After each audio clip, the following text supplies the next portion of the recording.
Hi guys, today we have this Ariens St824. It was free, so don't know if that's a good idea or bad idea. I think it's a good idea. Everything seems to be there minus the starter and the starter panel, but you can just pull start these and they work. The fuel tank line is cut. You can see here. The fuel tank is full of nasty gas. The carburetor's taken apart and there's pieces of it missing. The first thing we're going to do is we're going to check for some compression. So we clearly have compression. Okay, and also we don't have spark, as you can see.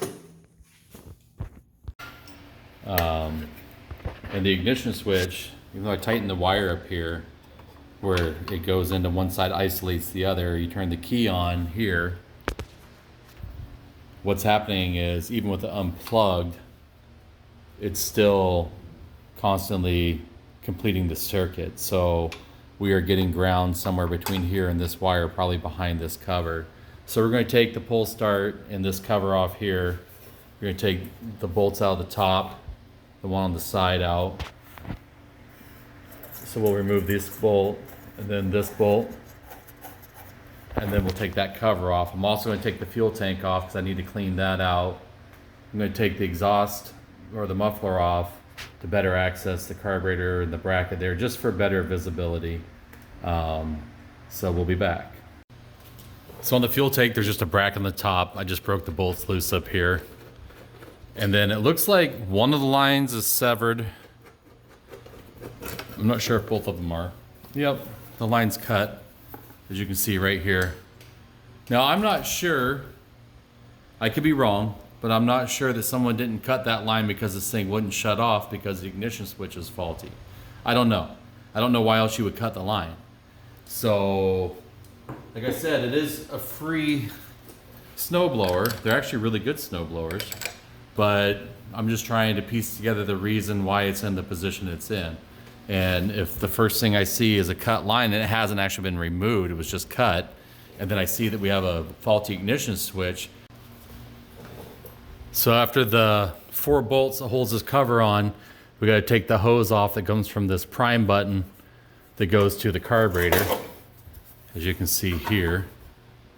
And that just, you get that little puff of air and it kind of primes the carburetor. And then now you can see where the fuel line runs in the bracket here. And on this other side, that's the part that was cut. So we're gonna have to take that out anyway, because we're gonna have to replace it. It's a little bit dry rotted anyway, plus I don't want to tee it back in. But that's attached here to the carburetor. So we're gonna go ahead, we're gonna put a new carburetor on it anyway. The carburetor is coming apart. It's got a spring loose here, and it's missing some pieces. But the cool thing about it is that on Amazon you can buy a carburetor kit for $15, America's choice. So it must be good, and it's a quick and simple replacement on that. So far we're only into this free snowblower, trying to make it work again for $15. It was free shipping. So we need to get fuel, we have compression, we still need to deal with the spark, we need to see what's going on with the magneto, and then we'll go from there. So we're going to go ahead and remove the muffler. It's nice when it looks that rusty, but the bolts still start moving. You can use some of your power tools. So that's just the muffler.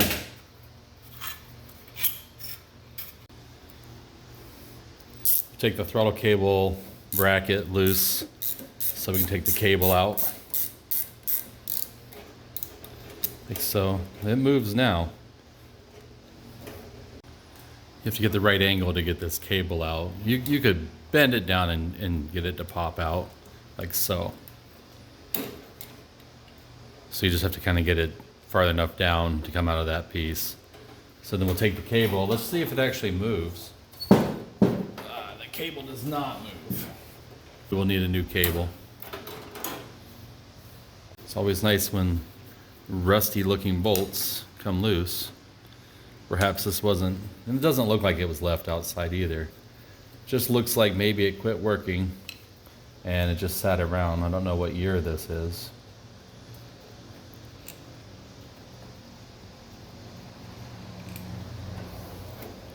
And that does have a gasket on it. We'll have to replace that. I have to take the linkage off here.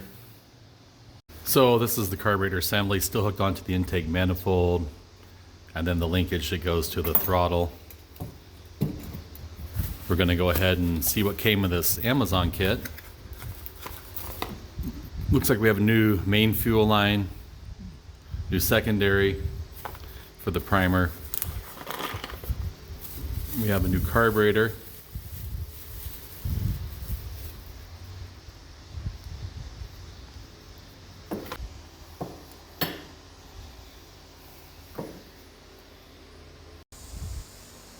So that's what the bracket removed.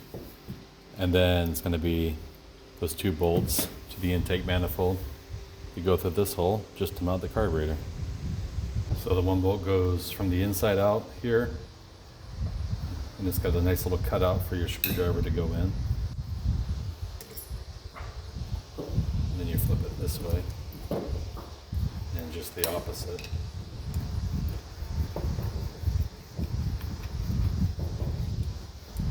Then that comes off.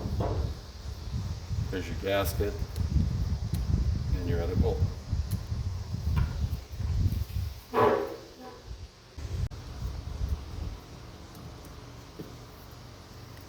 And make sure you're lined up on this side.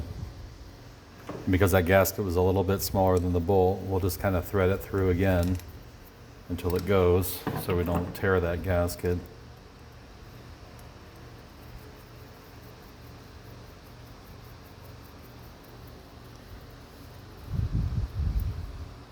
When you get your nut about finger tight, the lock washer on it will catch. You'll be able to just tighten it up. You don't want to kill it, but you don't want it to be loose either, because you don't want that gasket to leak. Just bring it up too on both sides, and then that's your first step. Okay, so with the carburetor mounted, this is the intake is now all cleaned up, and then we'll put the new gasket on that, and we're going to have to put this linkage on here. It's on there, so those two screws, and then I left that on there so I knew which hole in here to put it on. And we'll clean that up and we'll put that on next.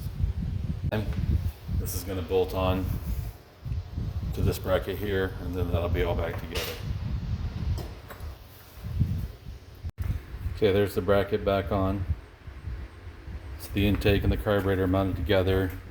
The choke is now in place. The linkage is back on, and then the two brackets are. So we're ready to mount back on the snowblower. And once you're satisfied that's clean as you can get it, we're going to already have the gasket on the bolts.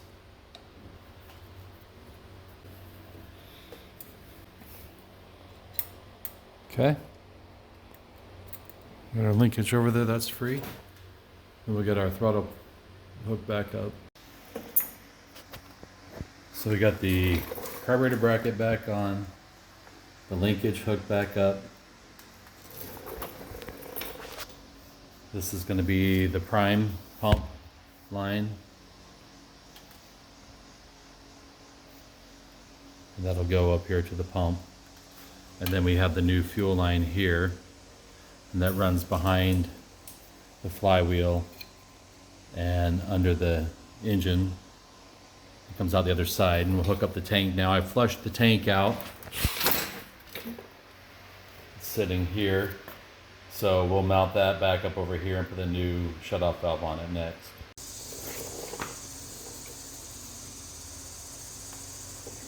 So you can see here, that would be the off position turned that way, the on position turned that way. We're going to run this clamp over the line that we just installed over there.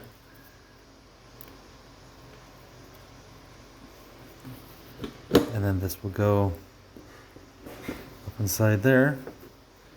Didn't come with that third clamp, so we'll put a clamp on that after we're done.